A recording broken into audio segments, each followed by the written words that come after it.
I think the first thing you go down there and with the new guys, you learn, guys that you hadn't been around in their first year, is I think we have good depth. You know, we don't have great size. You know, we don't have 6'9", 6'10". That's not going to come here right now.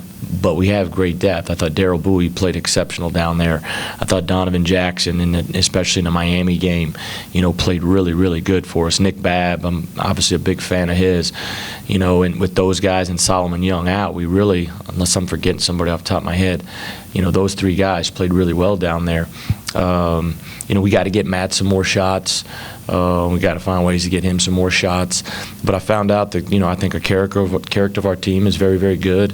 I think that when we're locked in defensively, that we can be a really good basketball team. And so this was our tough stretch. We've started, you know, with a neutral game against a good Missouri Valley team, which was going to be a good test in the opening round tournament, a good ACC team in Miami, and then a top 10 team in Gonzaga. And now we got a really good Cincinnati team on Thursday. And then, you know, we still have outside of conference high major-wise Iowa and Vanderbilt. 7-9. I mean, 7-9. I just think, you know, Solomon's out right now, and I don't know when he'll exactly be back. So he's probably B9 right now with the injury.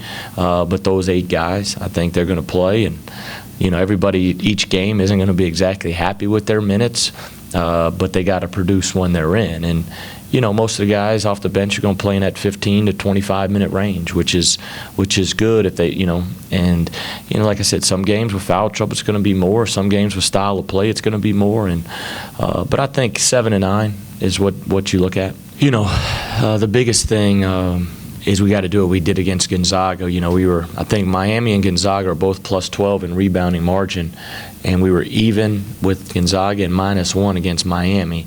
And so we've got to try to win the battle of the boards.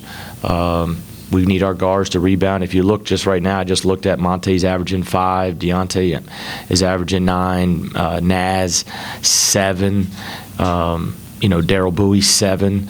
You know, we got to just collective rebound against those guys. They are physical up front. You know, with Gary Clark, Kyle Washington's a really, really good player. It's the first time I've really got a chance to watch him play.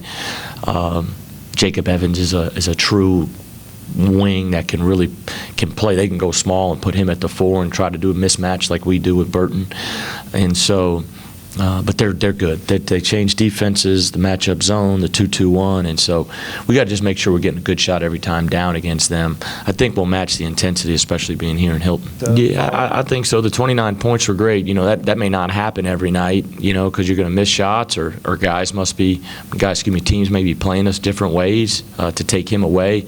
But the thing that I've been happy with is, I don't know what he averaged for the 3 games rebounding-wise, but I know the last 2 he averaged right at 10 rebounds a game and 12 in a high-level game with Gonzaga, and so we need that production for him on the glass. He's at 8.5. He needs to get to 10. You know, that's his challenge. I challenged him from that standpoint, and that's not going to. I don't think that's like going to make any difference, but that is what Deonte needs to do for this team. He needs to be in that double-double category every night.